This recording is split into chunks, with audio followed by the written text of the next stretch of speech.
But I want to try and be very practical today with really trying to come away from here with a sense of really understanding how we're going to achieve what we're going to look at today. Because if you're anything like me, sometimes you hear preaching, you sign up with a real amen, like, yes, I get that. And then you leave and you think, how do I now actually live that out? What does it look like? So I am hoping today will be very, very practical. We're in a series called One Accord, looking at how do we build community, actually how do you love one another, how do you serve, how do you encourage. We're going to be looking at something very practical, as I said, today, which will help us to first of all look after ourselves, because communities are made up of people. So if you want a healthy community, you need to have healthy individuals, okay? So we're going to be focusing today really more on how do we put this practical thing into place to be a healthy group of individuals, so that what we build when we come together is a then wider healthy expression. And when you think of community, I don't know if you just think of, oh, maybe it just naturally happens, maybe if people are in the same room, there's, just community, it's there, it happens, they're all together. I don't think that's true. I think true, good, godly community takes honest communication. It takes hard work. It takes seeking to understand people when you don't understand.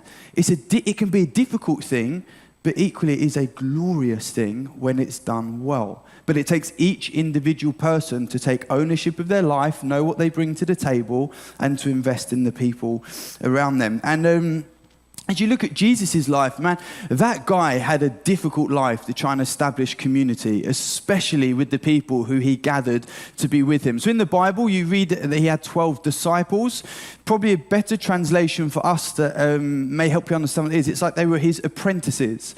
So these were people who spent 3 years with Jesus, almost really day in, day out. They didn't just listen to his teaching. They wanted to become like him and then put into practice what they saw. It's a bit really like what you'd see with maybe someone doing a carpentry or plumbing apprentice. They would spend time with someone further ahead than them, with hopefully after a number of years, they can imitate what they've seen over and then go and establish it themselves.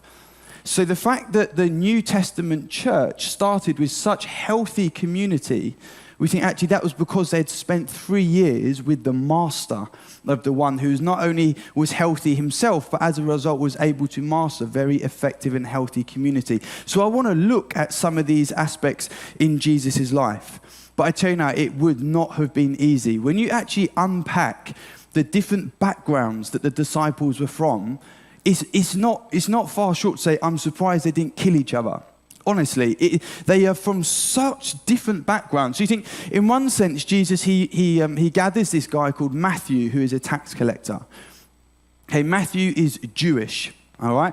So he's a Jewish man, he's a tax collector, so it means he's working for the Romans. So the Romans, like your political power, you've got the Jews, really seen as the people of God with religion, that's representing more the religious side in society. They were enemies, not really friends. They were opposite. So Matthew is working for the Romans as a tax collector, taking money from his own people and then skimming money off the top to put in his own pocket. That's one of his disciples, Matthew, okay? And then you've got this other guy called Simon the Zealot, and the name Zealot, they were so zealous against the Romans for standing up for what they felt was Jewish, the Jewish people being so right, is that Romans would have been fearful of going into zealot territory unless there was a good number of Roman soldiers, for fear that the zealots would kill them. So you think Jesus is somehow bringing right Matthew, who is a traitor, and you are now on the side of the Romans. I'm going to put you in the same group as Simon the Zealot, who's probably actively looking to kill the Romans, and probably you as well. Let's see if we can make a nice community. It doesn't happen, and that's why I say, when it's not far short to say that they could have killed each other. But Jesus establishes healthy community, and he showed them how to do it. And one of the things we're going to look at today is one of the weeks we actually covered on Keys and Crowns, which was a discipleship course that we ran from September to December last year. And I think it was this week that caused people to go away the most and say, I have got some reflecting to do in my life. I need to do a rearrangement. One person even left and they've changed job as a result of it, and who speaks into their life in different ways, because they said, I've realized this part for me is not healthy, and so the community I'm trying to create also is not particularly healthy. Everything okay? Great. All right, so this week we are going to be looking at boundaries.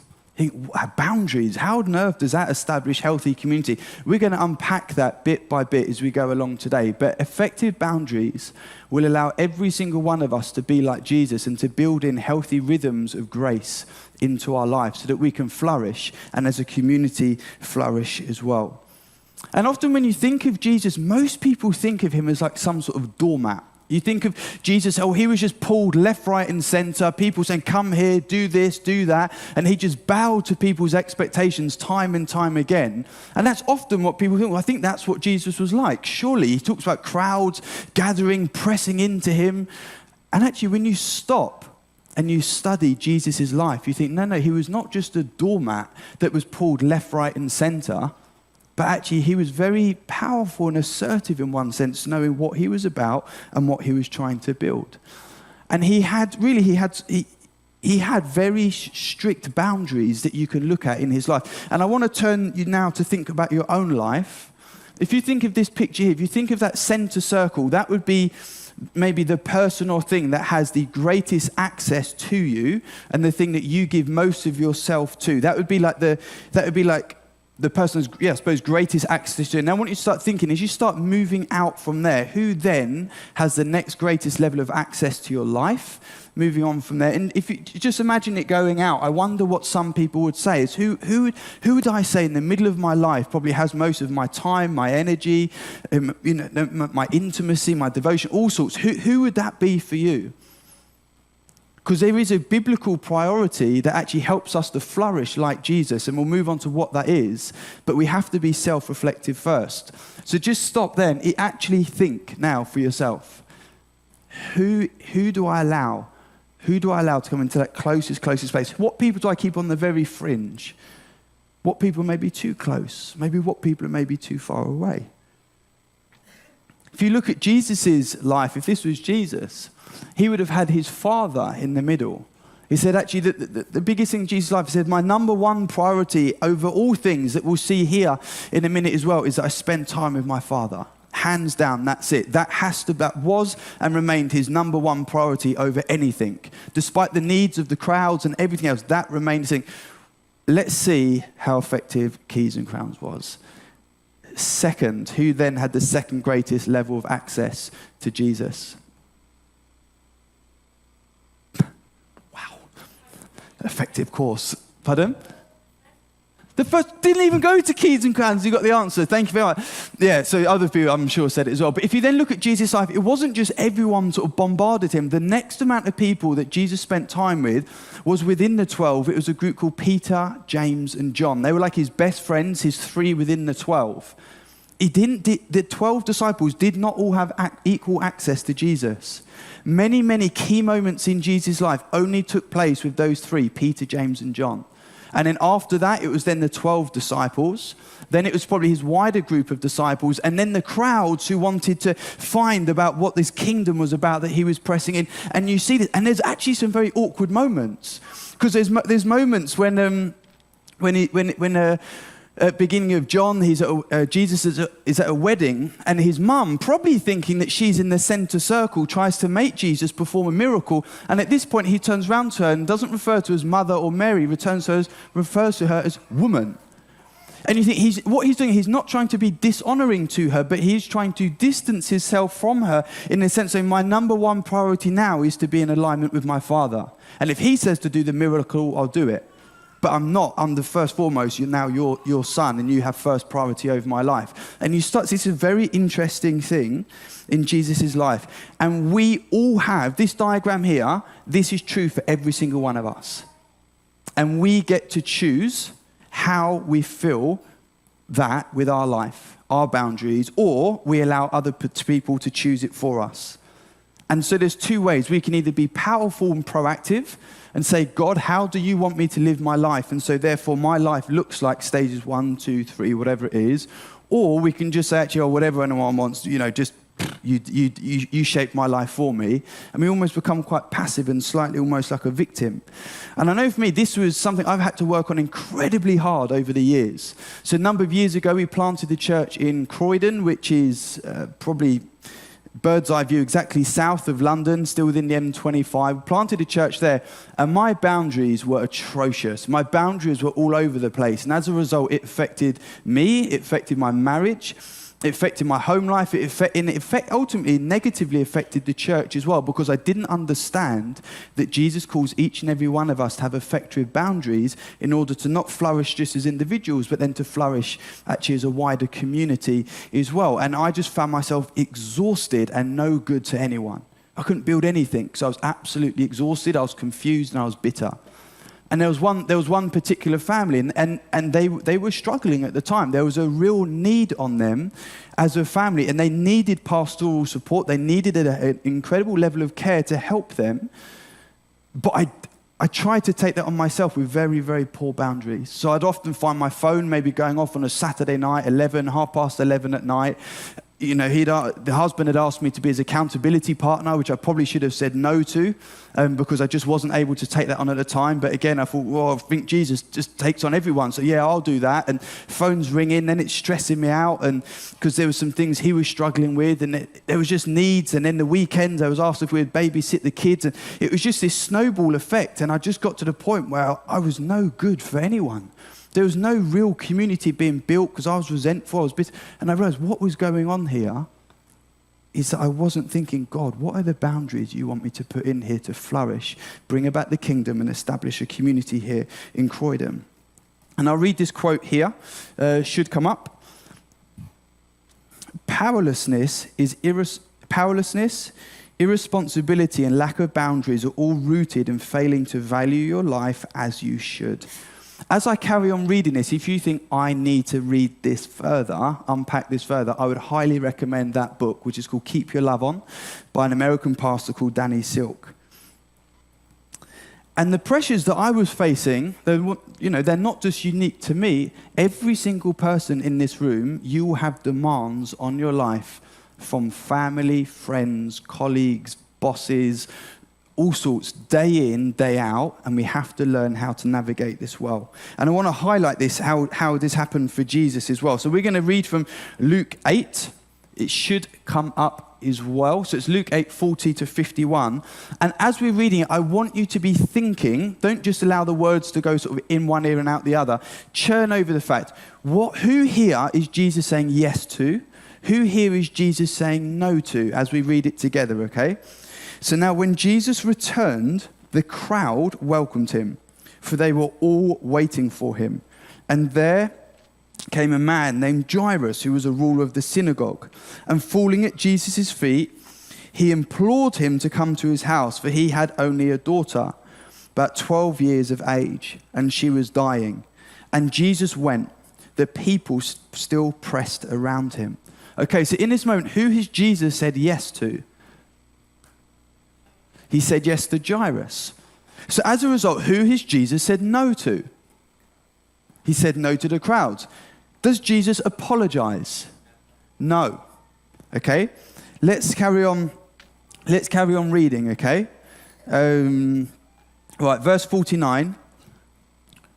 While he was still speaking, someone from the ruler's house came and said, "Your daughter is dead. Do not trouble the teacher," that's referring to Jesus, "anymore." But Jesus, on hearing this, answered him, "Do not fear, only believe, and she will be well." And when he came to the house, he allowed no one to enter with him except Peter, John, and James, and the father and the mother of the child. Another boundary has just been established. Who there has he said no to, and who there has he said yes to? So who's Jesus again just said no to? Slightly louder. So everyone else. So the crowds that were probably maybe wanting to come into the house and witness a miracle, he said no.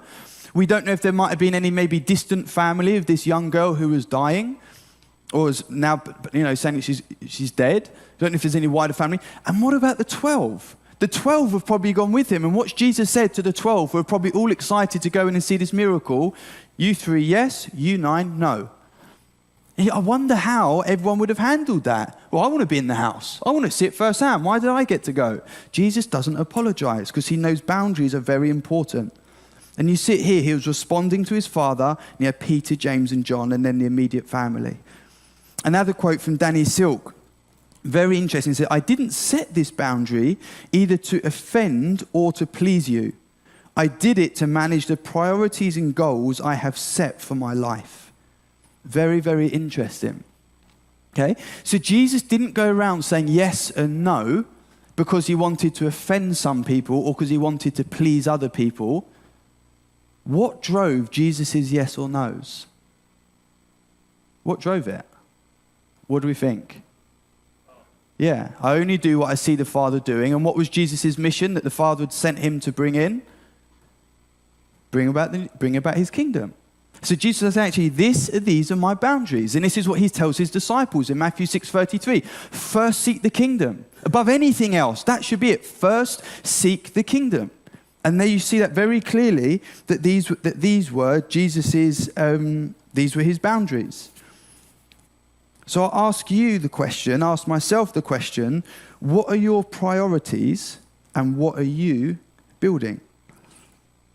Because without that in place in your own mind, it's very difficult to be proactive and powerful and build a life. And you will allow other people to build your life for you, which will mean probably a complete mismatch of boundaries, people pressing themselves right in to maybe your innermost chamber, which is actually reserved for something else. So I'm not asking people to say it out loud, but could you potentially answer that question?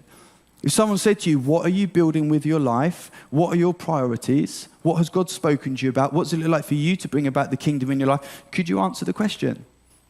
It's a very important question to be able to answer. Because if you look at Jesus, he wasn't driven by guilt and he wasn't driven by needs. I think there's often, we're going to read in a moment from Mark 1, where all the disciples come to him and say, Jesus, everyone's looking for you. It's like there's this need, this guilt, you've got to go back and be with them. He wasn't driven by need and guilt. I think sometimes in church we can do it. We can just be driven because we think there's need, or I feel a bit guilty, I think that person is, and we just run ourselves absolutely ragged, and we don't stop and be the powerful, proactive people to say, actually, God, what are you calling me to do, to be a part of and play my part in this body? Jesus had limitations in his humanity, and he accepted them in a very, very relaxed way. There were times where he needed to eat. There were times where he needed to rest. There were times where he needed to sleep. There were times where he took his disciples and said, let's just hang out. Let's just be together in the Judean countryside. When there was probably all the needs of other things that needed to go on. Jesus knew his physical limitations. And as a result, you look at Jesus' life, he built this incredible rhythm of grace in his life, which meant he was incredibly fruitful. You see Jesus, there was the amount of demand that was put on him. I think any pastor who has the demands put on them, which is the demands that Jesus had, I think without a doubt, is probably facing burnout because they haven't had the skill set in order to navigate how to do it well and create a rhythm of life. And it is not easy. And you've got to remember, there is more pressure on Jesus surrounding him than there's ever been on any man in the face of history. I'm going to read this together. I don't think it's going to come up on the screen, but if you want to turn there, you can. This is going to be Mark 1, starting at verse 32. And this will just show us some of the pressures that were on Jesus' life that he had to navigate in order to continue to keep bringing about his own health and an effective community that moved forwards with the mission of bringing about the kingdom. So starting at verse 32. So that evening at sundown, it's really important there. So just notice the sun obviously has just gone down. So we're probably thinking it's early evening-ish. They brought to him all who were sick or oppressed by demons. That's a lot of people. All who were sick in a place where there's quite a few thousand people, that's a lot of people who've been brought to you right there. And it says the whole city, so not they're all sick, but now the whole city was gathered together at the door. He healed many who were sick and with various diseases. He cast out many demons, and he would not permit the demons to speak, for they knew him. This sounds a busy evening in the life of Jesus.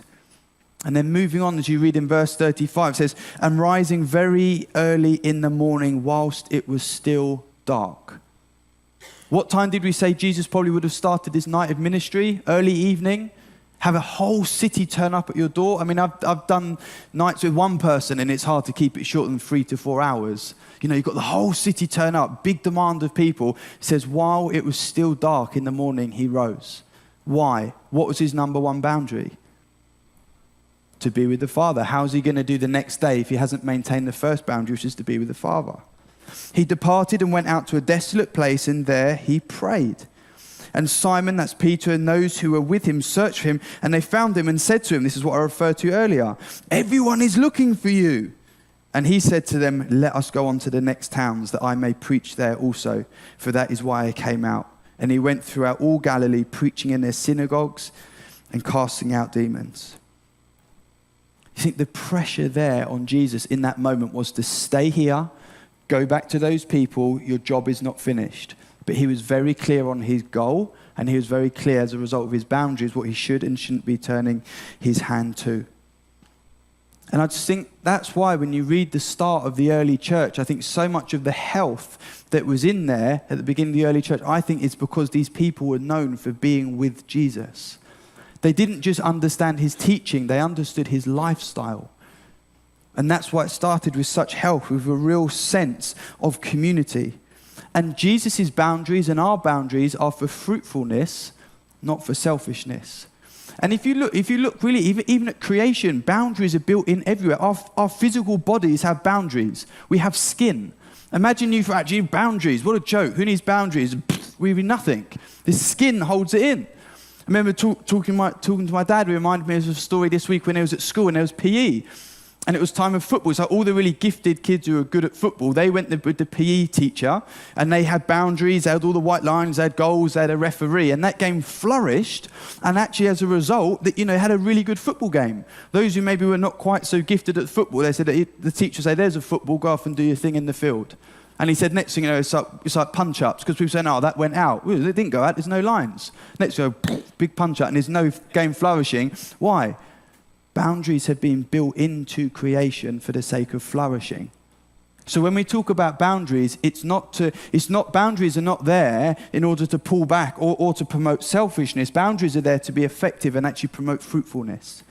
And that's what we see in Jesus' life. So when you start seeing boundaries, you're thinking, oh, okay, I'll just walk around. You, no. We're not saying that. It's actually being before God and asking, what does it mean to first seek the kingdom? So we have to respond to putting effective boundaries in place.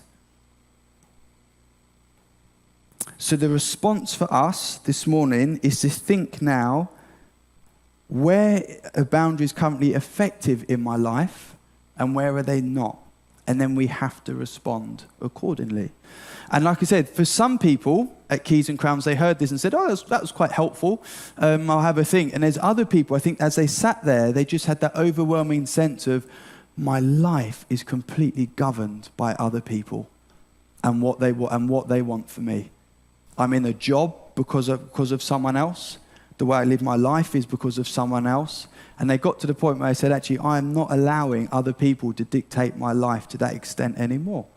And it's incredible to hear they stood up and they shared their testimony on the last week. They said, I've changed my job, I've changed this, I've changed that. And they said, I'm walking in a place now where I've got effective boundaries and I feel like I'm stepping in more into the person who God called me to be.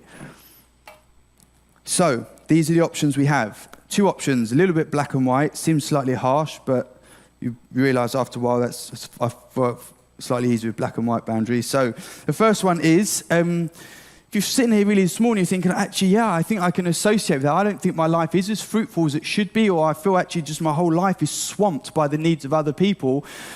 Two options. First one is you can forgive yourself for saying, actually, I think I've been very powerless, just allowing other people to dictate my life. You forgive those who have maybe been stepping in and sort of really treading over your life. But then also needs to be a boldness, a fresh filling of the Spirit to now put boundaries in place and to maintain them for the sake of fruitfulness and to bring about the kingdom. Or you can agree with the disrespect that people have shown you. You can potentially take on somewhat of a victim mentality and allow people to continue to devalue your life as they walk right into the core and tell you how you should live it. And you become offended, bitter and resentful, which is where I functioned for so many years, especially whilst trying to build a church on the ground in Croydon. And I think that's why as a church we try and talk quite a lot about our identity, because it's so important. Jesus knew who he was before the Father. Without knowing that, it's very difficult to say yes or no, because you know that some people you may offend, you may not do some things that people want you to do. So to know who you are, which is actually, my first calling is that I'm a son or I'm a daughter of God. I stand very firm in that. My allegiance is to him and how he'd have me live my life. Second to that is to then use love God and then love people. Trying to do it the other way around doesn't work.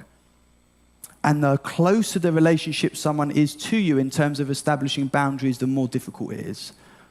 I don't think you have it here as much, but where I was in London, anytime you walk down the high street, you know the people with the clipboards and they want you to sign up to the charities they so wholeheartedly believe in that don't give any money to themselves, those charities.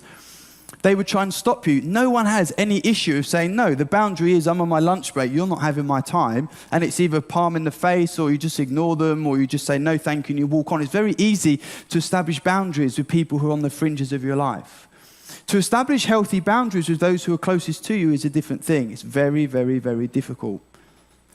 But we need to learn to step and push into that for the sake of being healthy individuals to create healthy community together. So a couple of questions for you to ponder on. Are there boundaries, you can ask yourself this question, are there boundaries I am not putting in place? Am I letting the wrong people take too much of who I am? Am I letting the right people in, but maybe they're in the wrong priority? And for some of you, you won't just be thinking about I allow other people in. It might be actually you're sitting here thinking, I wonder if I assert myself on other people way too much and put too big a demand on them. And I wonder if we need to start learning to say phrases like this. I'm going to go and spend time with God now. Also, I've committed that evening to my husband and my wife, and we've had a busy week. Or I'm taking my kids out on that day, so I'm completely unavailable. Or I won't date you because you have no desire for God and his purposes in your life, and that's what I'm pursuing. Or I won't spend as much time with you because I feel you are not honoring this relationship as mutual. You are using me to offload and with no regard as to how I feel. These are all things we need to learn to grow in saying where appropriate. And the biblical way of establishing boundaries, if you're a follower of Jesus in terms of priorities, the way it should be laid out, is as Jesus first demonstrated, is that at the very, very core, your number one person who should have the most access to you, that you give most of your time to, is God. Even if you're married, it should be God. Because you ask my wife, if I get that the wrong way round, I'm a pretty cruddy husband. I get it the right way round, she has a much better husband. My wife passionately encourages me to pursue him more than anything else, because that's got to be the first point. That's where all source of life is. That's where we find out who we are. That's where we find out why we're put on this earth. And so to forsake that, everyone else gets really leftovers or secondaries that aren't actually as important. The next one, outside of that, if you're according to the Bible, if you're married, would be your husband or your wife. That would be the next one. The one after that, and if you're not married really after God, it might be that it's a really close friend, it's a sibling, it's something like that. And when if you were to get married, then actually that would shift and change. And then if you're married and you've got kids, then that would be what would be his next. After you're married, and then after that, it'd be really start thinking about, I suppose you might start thinking about, friends, wider family, etc. But it should be, I think, under the umbrella of actually I've been called to bring about the kingdom and seek the kingdom above all things. And does this reflect it? Or do we start thinking about the kingdom so far out that it actually plays no part in our life whatsoever? Great. Silence in the room. Hopefully it's a holy silence rather than a, wow, this guy's weird silence. Let's pray, because I think there will be some people here this morning. Let's stand. There is a prayer ministry team as well who are going to be under the balcony at the back. And I would just really encourage you. I'm happy to go over there as well. And if you just want to talk with someone, even if it's for actually, I don't want to just pray. I just want to actually talk and unpack some of this a bit more. Then there'll be a group of people there. But there's no two ways around it. If you want to have healthy community, there has to be healthy individuals. So let's take the lives that we've been given before Jesus really seriously, because they're our lives that he's given us. He's created each and every single one of us to carry out a slightly different purpose. We're his handiwork. We've been created for good works. And we want to run in our lane. We don't want to be dictated by other people. We want first and foremost, what's God's calling over your life, and how do you ferociously guard that? Jesus, I just, first of all, thank you that when we try and learn to navigate life, that we don't have to try and relate to some distant, obscure God, which is so hard to understand, but you became one of us. You walked this earth, and your life was watched by thousands of people. Reliable eyewitness documents have been written, now put in the Bible. That we can say, how do we do life? How do we flourish? How have we been made? How have we been created to be the people that we're meant to be? So first of all, just thank you that you're a God who has walked among us. And I pray, would there be a fresh pouring out of the Holy Spirit this morning? That people feel empowered, they feel clear in their own mind, and in fresh sense of boldness to go and live the life with the right boundaries and priorities in place. But would you also teach us as a community, as we come together, as your body, as your church, to do that well? That the fruit, the life, the excitement, the unity that we see in the early chapters of Acts, that we too would start seeing some of that here springing up left, right, and center. I do pray that people where there's any sense of wrestling internally now, knowing that there needs to be some sort of shift in their life, that you would continue to help them wrestle until they find what it is that you'd have them find this morning. That we wouldn't be too quick just to rush on. But for the sake of our flourishing and bringing about your kingdom, that we would live these lives well. In Jesus' name, amen. Amen.